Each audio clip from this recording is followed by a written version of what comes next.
Hi, and welcome to Ones and Twos, FP's economics podcast. Every week we take a couple of data points. We use them to try to explain the world. I'm Cameron Abadi, FP's deputy editor, with you in Berlin, Germany.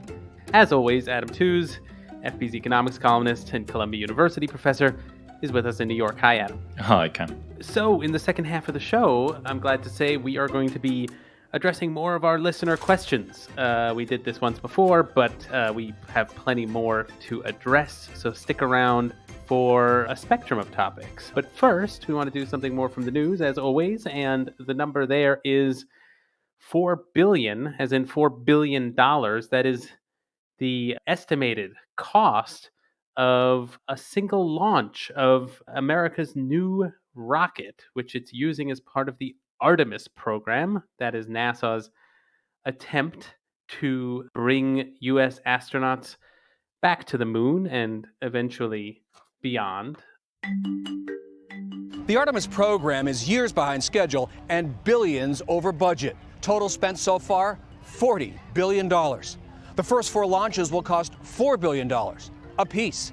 The worry here, that level of spending is not sustainable. The first launch of the rocket was scheduled for this past Monday, August 29th. That was delayed, and now it seems, as far as we know as we record this, that the launch will be taking place on Saturday, September 3rd. But this is obviously a very pricey venture, and so we thought we'd try to take a look at the economics behind these rocket launches. So, Adam, the new rocket that was developed here is called the SLS rocket. It's being described as the most powerful rocket ever made. Just curious if you could tell us how much it costs to produce and operate these kinds of rockets. And this was a public project, but is this something that private companies could have been able to develop on their own if they had to?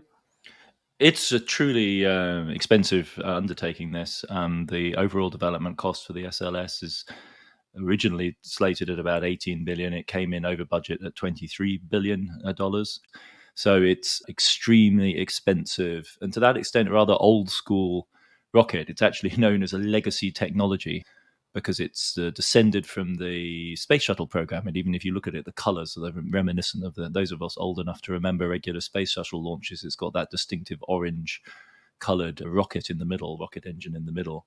And it's indeed like a lineal descendant of the program that was at first cancelled by the Bush administration in 2004, revived in the form of the so-called Constellation project, which was then cancelled by the Obama administration in 2011. And the SLS is the sort of tattered remnant of NASA's classic rocket program that goes all the way back to the 1960s. So it's really old school technology and very expensive. So this new rocket, in addition to being very powerful, is also apparently only meant for single use. And it just struck me that that might be incredibly wasteful. I mean, I know that there are rocket projects out there that are trying to make rockets reusable. Would that have been possible in this case? And would that, I guess, been a more efficient way to pursue this kind of rocket launch? It absolutely is, and this is the direction that Elon Musk's team has gone in. It saves an enormous amount of cost if you can recycle key components. And that's one of the hallmarks, really, of this old-fashioned technology that NASA's found itself committed to and unable to break away from.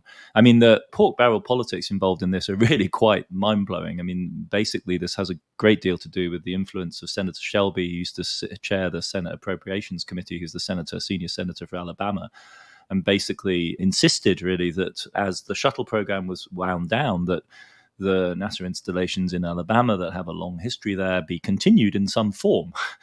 And the SLS rocket is, as it were, the product of that senatorial imperative that, you know, if America goes back to the moon, it shall start from Alabama, because that's where the congressional muscle was behind this. So this is in no way a project shaped by the latest thinking about rocket technology or space travel or least cost.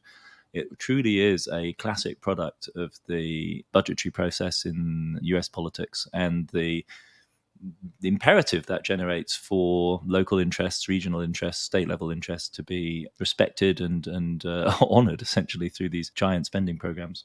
I mean, just so I understand, I mean, whether a private alternative is even kind of feasible in a case like this, though. I mean, you mentioned the kind of total development costs here running into the tens of billions of dollars. I mean, I've obviously never had to work the math here, but could a private company raise that money to do this development work, or is this kind of necessarily a kind of pork barrel public works project? Yeah, this is the kind of direction that the new private entrepreneurs are going in, like the so-called Falcon Heavy rocket, I think, has a similar payload. So it isn't a question of public or private here. The future of very heavy lift rocketry may very well lie in the private sector. It's also a question of how you disassemble the payload, whether you move the whole thing in one piece up into space or whether you break it into smaller parts. So this really does look like a technological pathway selected according to the needs of maintaining a NASA program, its staff, its installations in being, rather than the optimal solutions. And NASA has been quite open about the fact that they're not terribly committed to this rocket as the long-term future of heavy lifting into space. So even as it waits on the launch pad, its future may be quite short. So beyond the spending on the rocket, I'm curious sort of what other costs are involved in this kind of broader Artemis program. I mean, just to look at the labor involved. I mean, how many people are working on a space program like this? I mean, how many people are in the support crew, say, for astronauts? Significant numbers, not gigantic. I mean, NASA employs a total of 18,000 civil servants, members of its staff. Of those, a rather tiny proportion are actually Moon to Mars, so the SLS wing. But the spending on that program is very significant. I mean, NASA has a long history going all the way back to the 1970s of justifying itself in terms of rather shall we say, generous estimations of its economic impact. We're familiar with the kind of stories about Teflon and the technological spin-off from the Apollo program, but there's also a long, if you like, sort of space Keynesianism, a kind of an argument in which NASA spending serves as a stimulus program. And they estimate that every job in NASA itself supports, in the most generous understanding of the word, 17 jobs outside. So NASA actually credits itself with, quote unquote, supporting 312,000 jobs in the United States, which I think broadly speaking means that NASA has subcontracting relationships with a large part of the American manufacturing sector and a large swath of high-tech engineering firms, all of which in various ways contribute to these very complex machines. It's a non-trivial economic factor, but matters really only to local economies to a very significant extent, and to individual companies. Boeing in particular is closely associated with this rocket, but is hardly a macroeconomic factor in its own right.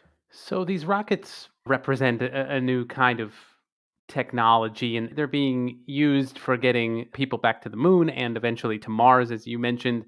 The stated purpose here is to advance science, but obviously rockets as a technology have always been also a military technology. So will the advancements developed for this SLS rocket eventually be used for weapons of one kind or another?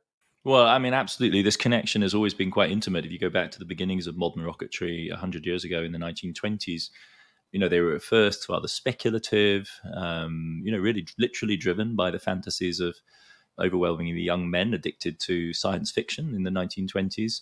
But then in the 30s, most notoriously, of course, in Werner von Braun's program in what was the Weimar Republic that was then adopted by Nazi Germany after 1933, became the vehicle for German military thinking about the potential of ballistic missiles as military weapons. And the first images of the Earth taken from outer space, so from the very edge of the Earth's atmosphere, were taken by cameras positioned at the tip of V2 rockets that were fired rather than on a ballistic curve towards Britain or towards Antwerp, vertically up into the Earth's atmosphere. And we, for the first moment, shortly after World War II, in these science experiments conducted by the Allies, saw that image of the Earth's atmosphere that we're now so familiar with. So right the way back to that moment, and both the Soviet and the American rocketry programs descend from that pioneering German ballistic missile program. Werner von Braun, of course, touring successive American presidents, as he had done Adolf Hitler, around his rocket testing grounds.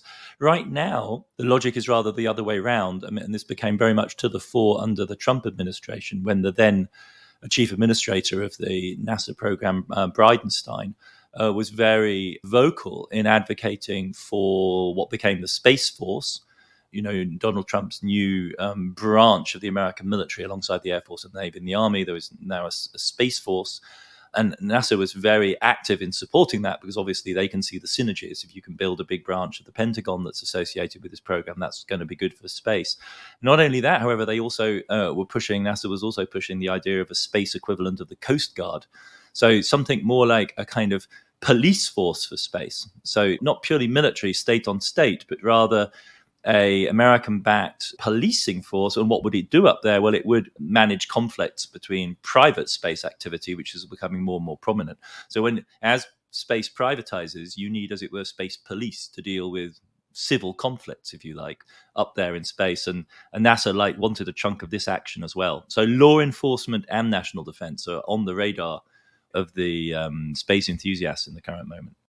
So finally, to zoom out a bit in looking at the Artemis program, and that is trying to develop a long-term human presence on the moon. I'm curious, like, who decides what kinds of material resources are necessary for this kind of, essentially what's a kind of colony, even if it's not a permanent one. I mean, are economists ever consulted by NASA to discuss the framework for this kind of colonization in space?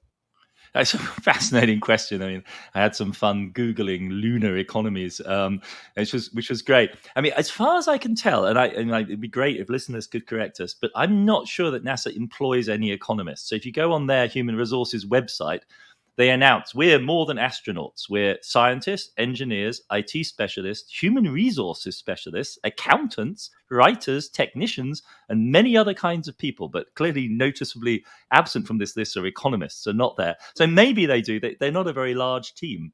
But that hasn't stopped a really vivid and rather imaginative debate going on right now about lunar economics. I mean, no lesser authority than PwC, PricewaterhouseCoopers, the global accountancy and management consultancy firm, issued a major report in 2021 last year on the potential for a lunar economy, which will be based essentially on the three pillars of science, tourism, and mining. And so those are thought to be the direction in which this is going to travel. They estimate, the way these sorts of management consultancy reports do, that by 2040, the lunar economy, the lunar market will amount to 142 billion. They outline the range of actors that are involved in this space. Sorry, no pun intended. All of the major national and transnational space programs are in partnership with private actors. So, and there's a race on, to secure claims essentially to assets on the moon, and there's active planning now of how to establish relatively permanent settlements. Talk about whether you're going to do 3D printing of structures that will then rather than flying the whole structure out there, you fly a 3D printer and raw materials and make the structure on the moon. There's talk of lunar power stations that are going to be necessary to sustain life. Clearly, water and oxygen are going to be crucial. So it's really gathering some fairly remarkable momentum right now. There's a Moon Markets report, believe it or not, which identified 70 commercial lunar missions being prepared for the next decade. So watch this space. So this is a topic that Ones and Twos needs to return to in a few years' time to see, when the first real commercial development begins. It'll be something to follow. Yeah, I like this assumption that also this colony needs to be profitable or at least break even. I guess the assumption is that otherwise people on Earth would be resenting these deadbeats on the moon taking our resources from Earth back up there. Yeah, I mean, it follows the classic pattern of imperialism, though, right? Imperialism has always been driven by the promise of huge profits that, are going to be unlocked when you get there. Yeah, we have to extract. If anything, it's going to be extractive. We're going to get the moon's resources back to the Earth. Anyway, yeah, I guess if we have any grad students or undergrads even, lunar economics, something you may want to already decide to specialize in. But yeah, okay, we do leave it there for now, but stick around for a whole bunch of other topics in our listener question segment.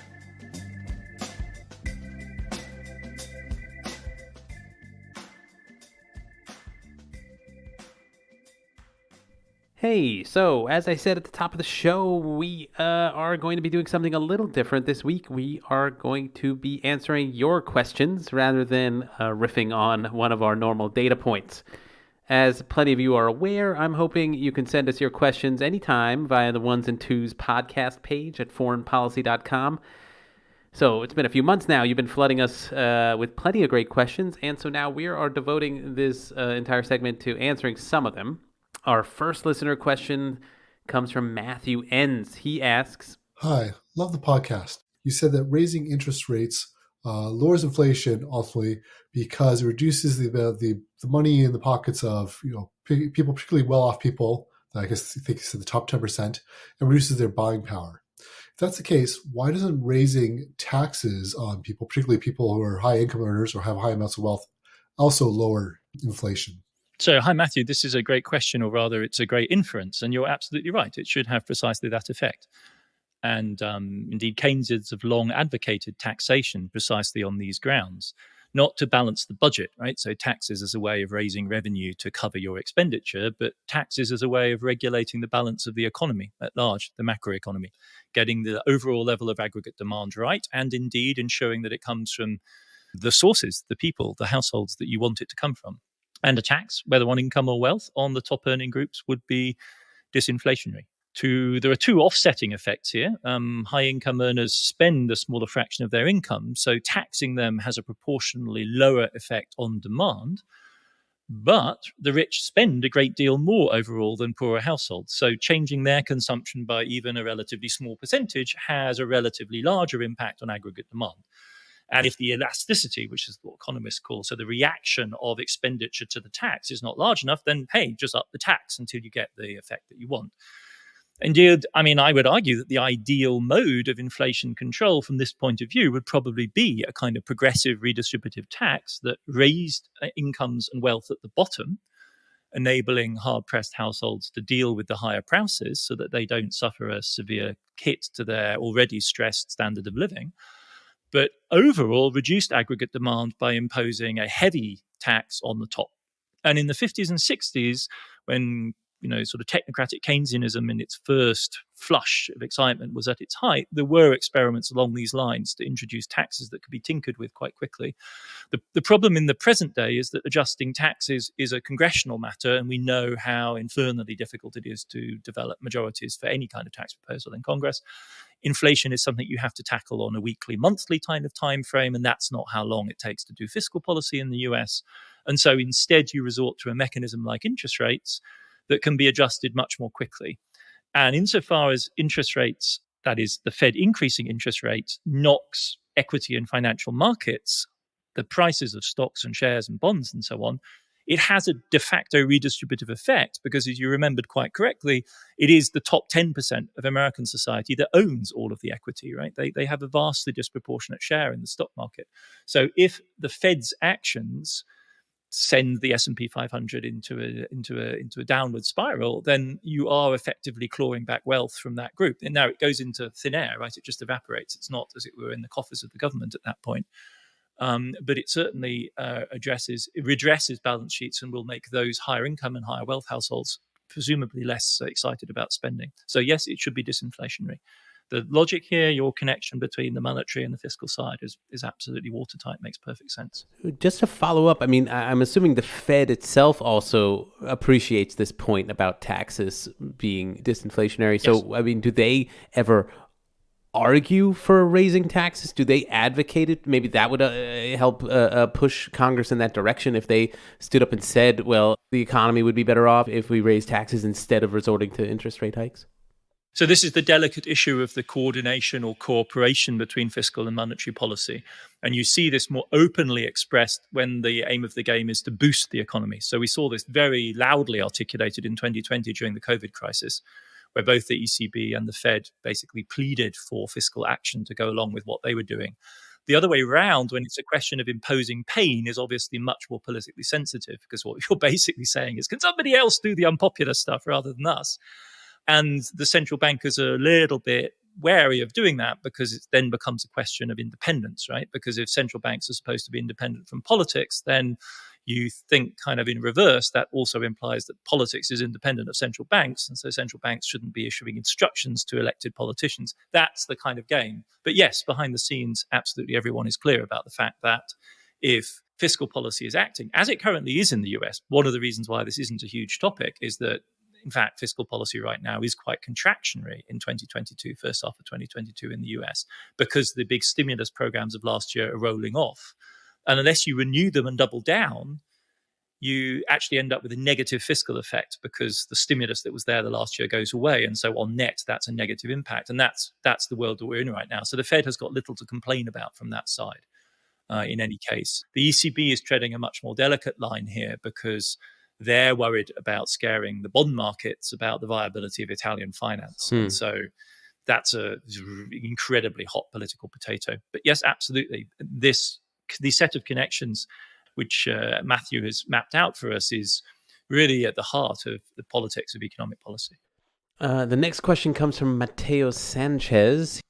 Hi, Cameron and Adam. My question is, in our current economy, where one can find monopolies and oligopolies almost in every relevant sector, why do we still use perfect competition models to understand our reality instead of monopolistic competition models? Thank you so much for answering the question.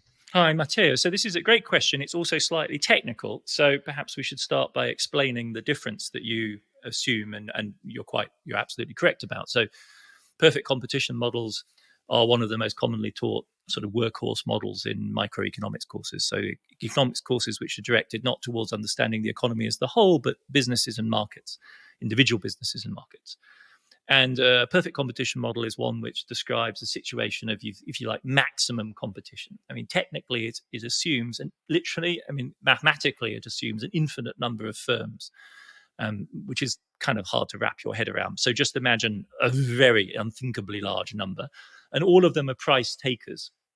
So the market, imagined as some rather kind of abstract mechanism for settling the price that governs what the price is, and firms then orientate their decisions around that. But the firms themselves do not individually influence the price. So it's a bit like, a kind of market trader type model. Imagine you're a very small supplier to Amazon and you're selling some widget that thousands of other companies also supply, and you just position yourself in that kind of a space or that kind of a market. They're not actually very common in the real world. You also then have to assume that these markets exist not just for one good in one place, but in a sense are general everywhere, because otherwise the imperfections in other markets would intrude into the market that you've defined as perfect. And when you put all of that together, you have what's called a general equilibrium model.